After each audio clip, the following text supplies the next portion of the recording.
All right, welcome everyone. We're Semblance of Sanity. I'm Caleb. I'm Jacob. And we're here for Odd Taxi, episode 5. All right, last episode, Tanaka had a hell of a series of unfortunate events. Yep. Is now armed and dangerous. Yeah, he's found his life's purpose. Yay! Yay! But, last episode was a very different kind of episode than what we've gotten so far. The fact that we spent that much time, a whole episode, on a character that we hadn't even really seen, hardly. Nope. The entire show. Okay, is this next episode going to, focus on Odokawa and, potentially getting hunted by Tanaka? Or is it going to be, that same kind of treatment for a different character, Yeah, I really feel like it's just a toss-up as to whether they focus on things in the same way that they did with the first 3 episodes, or if we go now to any of the characters that have been introduced thus far that are not Odokawa and give them a heavy, in-depth, almost first-person character-focused look. Because I believe we've seen everyone from the OP now. Yeah, because I think we've seen, almost everyone. We'll see the OP again here, but I'm thinking, maybe there's 1 or 2. I'm not sure. It feels like we've seen everyone. Yeah. Right. Yeah. But this level of focus is definitely a step in a potentially different direction. And then we'll just get to see, okay, is that going to continue? Or are we going to mainly still focus on Odokawa? Yeah. But we'll see. So y'all, without further ado, let's get into this. All right, everyone. Now be sure to go check out the reaction portion of the video in the description below. Then come back here for the discussion.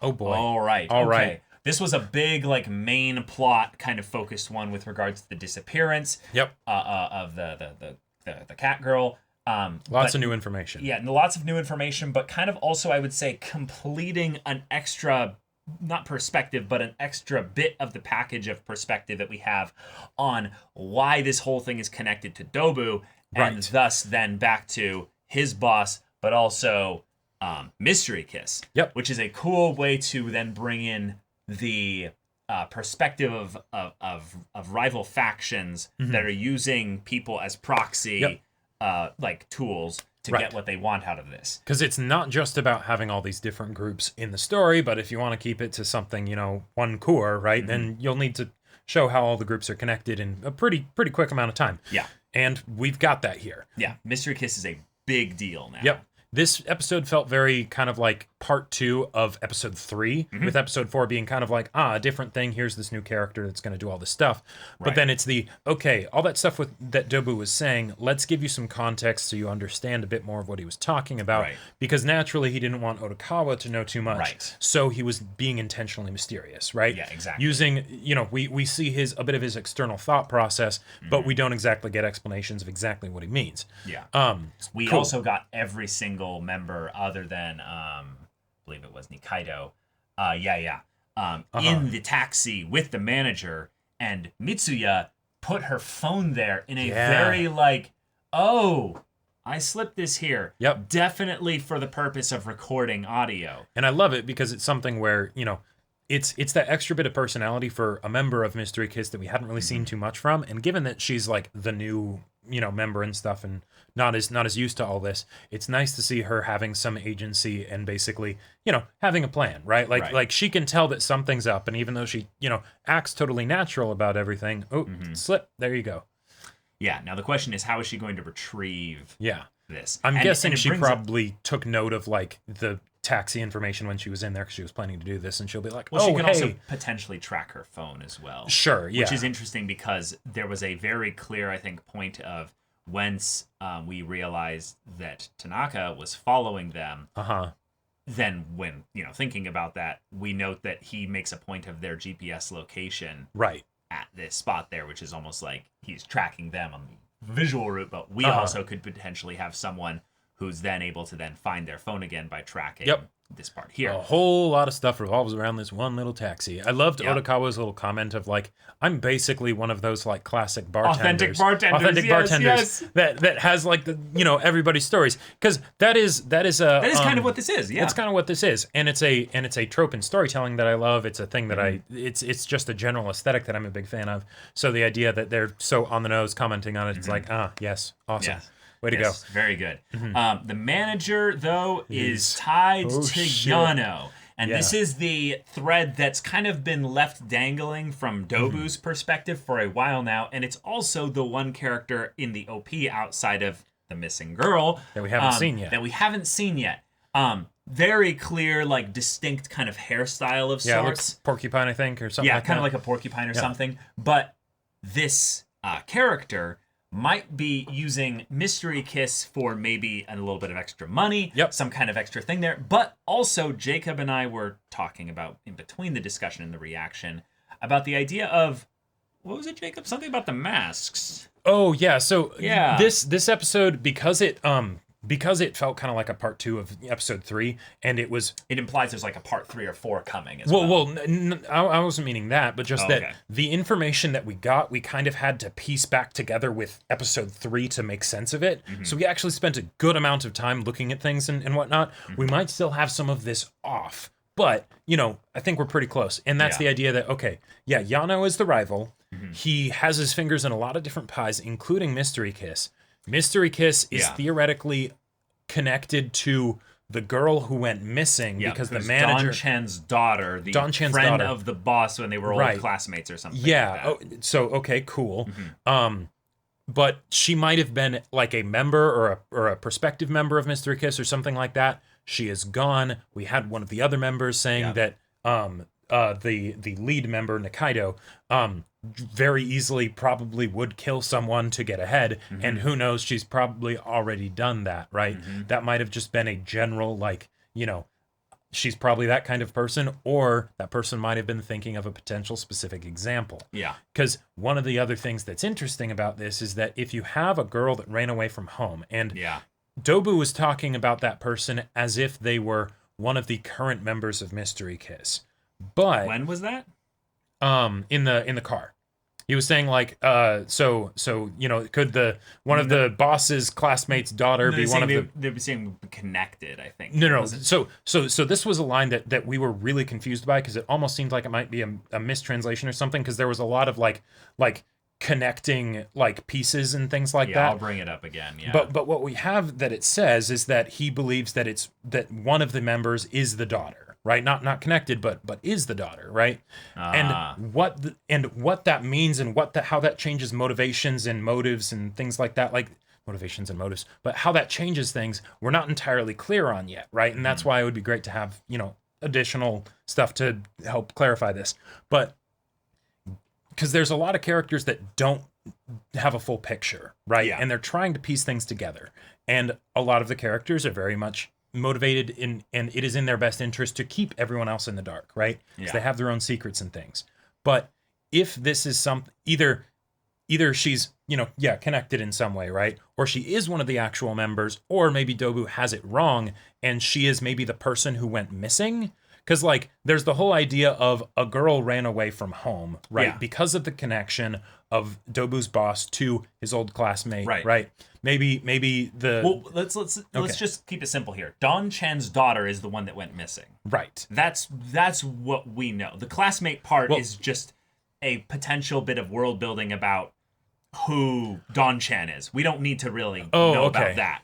I think the point that's important here is that one of these girls could literally be hiding an incredible secret, not just of potentially Nikaido being a murderer, but of one of them being on some level either the daughter or connected to in some way. Because I don't think that one of them is the daughter. I think that based on the description that was given before, that Nikaido's the only one that comes even close to that, and she's clearly not a cat. So either one of the other ones of them there, like, painted some aspect of them, like maybe the one that's Shiho, basically, Ichimura. Yeah, maybe like dyed their fur like or that something. half of her fur or something like that. Right, because the masks are something that feel like it could be for a very particular reason, right? Like it could be hiding the identity of one of them, but also it could just be that the person who actually disappeared is the one who ran away from home, right? And then that would give some really good motivation as for why they would want to find out exactly what happened, because well, yeah, it's we know that they're the same person. The person that disappeared that they're no longer looking into the investigation, that is Don Chan's daughter. Right. So that's not not a confusion point there. Right. That is empirical from like the very first time we had that awkward, funny Kakihana sitting there being like, what? With the guy who was in the salon. Yeah. Who was the boss basically talking to Dobu.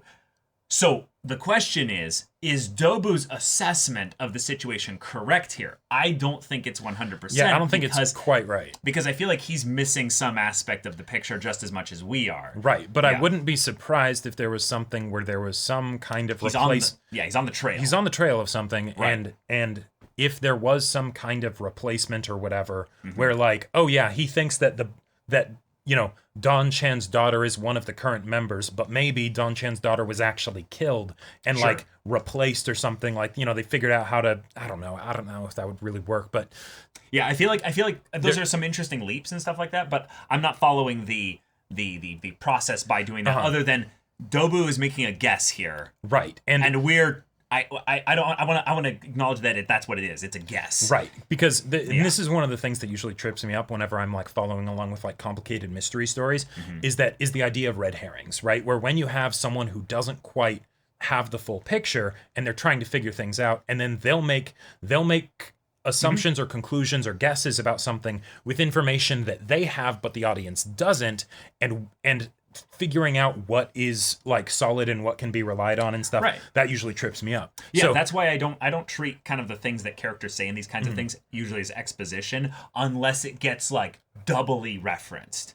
Sure, or if it's there's no reason for them to not be aware of something. Here, Dobu is very clearly... He's the most aware of anyone that we know thus far. Well, yeah, he's the most aware of certainly of anyone that we're focusing on, right? Theoretically the boss might know more, I don't know, but it's something where he is very much guessing here. He's trying to figure it out, and this is his best bet right now. Yeah, I think the reason why I also want to take another air of he's guessing here is because he's emotionally motivated to screw over Yano because he thinks Yano is out to get him. So he's doing this in a way to pin things on Yano, which means he could end up chasing his own, red herring of sorts. To try and get that to happen. Now, I think that Yano is connected to Mystery Kiss. I did find it weird that the manager was going after the dash cam footage in a way that seemed like he would be protecting potentially Nikaido.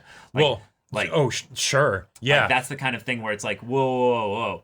This is happening exactly like Dobu predicted it would. Someone would come and want the dash cam footage. But it's not who we would have expected. Not who we would have expected, no. It's something where the charm of this show, or one of the charms of this show, is just how complicated all the character motivations are, right? Or just how obfuscated they are.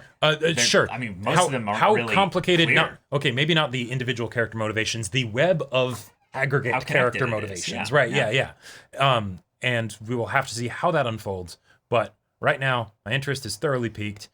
But yeah, one of the things I also want to talk about from this episode is the themes of everyone basically owing people.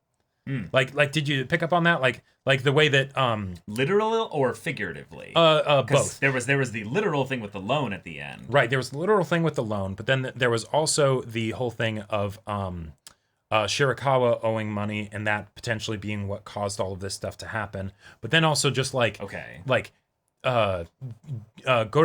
kind of, well, I guess that's not really an owing thing, but something where he now was in a situation where because of what someone else did, he's oh shit, I have to close up shop just to save my own skin, right? Yeah, I don't think that's an owing thing, though. Okay. I feel like that's more of the ripple effect of where people don't maybe respect... There's probably a better word for it. Yeah, I think what you're talking about, though, is that these people are so connected that they don't really respect the power of that connection. The idea that the blue hippo boy who's going viral right now, doesn't realize the ripple effect he's going to have on Kakihana because of the video being shown to him at the dinner thing there. I don't think of it as like an owing thing, but more of like the consequences of each person being so connected with each other that these kinds of things that one person does over here is going to be felt consequences-wise by someone way over here. Right, very much like a spider web, yeah. Yeah, but someone that's not directly connected to the thing that they're even making the choice on. Sure. It's someone indirectly connected by like 2 or 3 degrees of separation. As example, Odokawa theoretically could be saved by the fact that the Black Cat member of Mystery Kiss put the phone in his taxi. Sure. Right? So, if it's recording and it records for a while, or she ends up tracking the location, she wants to get her phone back or something. Yeah, she could check end out up cell phone for now until something happens. Theoretically, that could save him from Tanaka when he comes after him to kill him, right? Like all sorts of things could happen. But then there was also the whole bit of that pen that was in Odokawa's the rear view mirror thing or whatever. I forget what those things are called. Yeah, basically the fold down the window blocker for sunlight and stuff like that. Yeah. But there was clearly a point in the episode where they're like, the pen is no longer there, and it is literally in the folder of the manager, the Mystery Kiss manager. Yeah. Why does he have it now? Right. They almost intentionally didn't show how that happened, right? Because we have to know, based on like basic rules of logic, there's no way that he swiped it from Odokawa without Odokawa knowing. Right, because Odokawa intentionally gave it to him for a reason. Because you would think that like the way it was set up, it made me think that it would be something of like swiping it, because it's like, oh, we don't show it happening, so therefore Odokawa didn't notice it or something like that. But it's like, it's above Odokawa. He like reaching up and grabbing it would be almost impossible, and there's no way that Odokawa would not notice, especially if it had any kind of special importance as some kind of recording device or whatever. Yeah, that's what we were thinking it was for a while, was just that it kept getting focused on and in the same shot as the dash cam. Yep. Or not dash cam, but the camera. Right. Yeah. And given that Odokawa doesn't really trust Dobu, I wouldn't be surprised if he ended up doing some kind of double dealing or whatever, where he's like, yeah, I have backups. I have the one that no one knows about, right? Because the camera's right there, so why would they suspect this pink little pen? Right? And then he gives that to the manager to be like, hey, by the way, I'll explain everything to you. I can't give that to you right now. There's things that I need to do with that. But here's you go. This other one. Yeah, here's this other one. There you go. Right? And then who knows? Right? Like, yeah. Oh, but on the full side of things here, we got almost I would say the hardest point towards basically a conflict with multiple sides here. Because Mystery Kiss is now being painted in a couple ways that could put the whole plot basically on how this idol group does things. Because one, the fan won the lottery. Yep. That happened. Nikaido is going to have a super fan that's super wealthy now. Yep. For how long that lasts, we'll see. Secondly, the manager is tied to Yano, the other rival of the basically in the mob side of things there.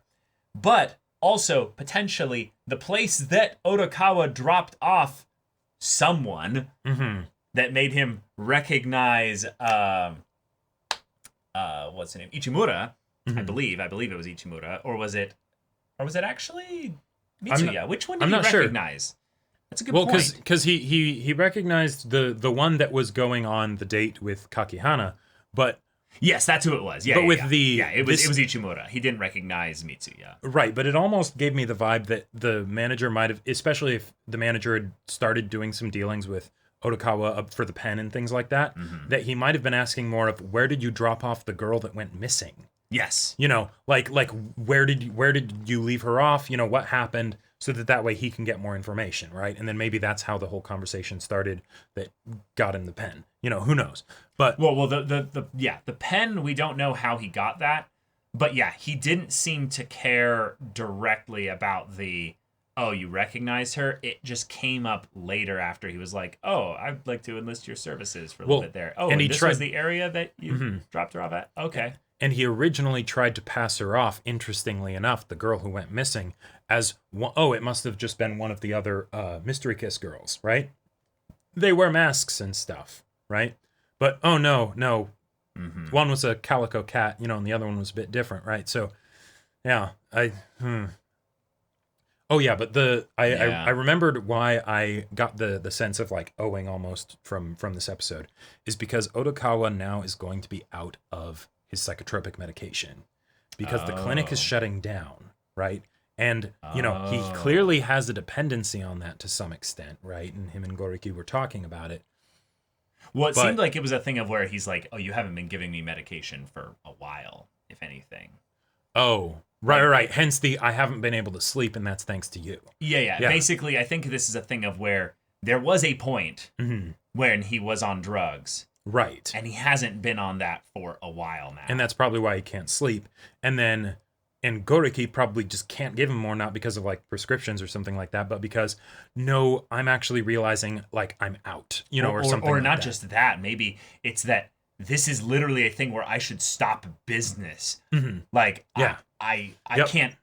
Yeah, I can't handle even like the slightest bit of this clinic continuing. Right. Otherwise, I'm going to be in legal trouble, big trouble. And Odokawa, thankfully, is a good enough friend, at least on some level. That he's able to open up to him about it. Well, he's able to open up to him about it, but he doesn't feel like it's harmful potentially to tell him this. Well, and I love how they were both just like so Shirakawa, and it's like no, we don't know that. We don't know for sure, but probably. Yeah. And that was good to know that we got from Odokawa when he was talking to Dobu that Dobu didn't tell Shirakawa to get close to him. Right. So that was something she was doing on her own. Which, okay, that's good to know for Odokawa. Yeah. But, so I think things are actually looking up for Odokawa in general, outside of the fact that now Tanaka potentially knows where he lives.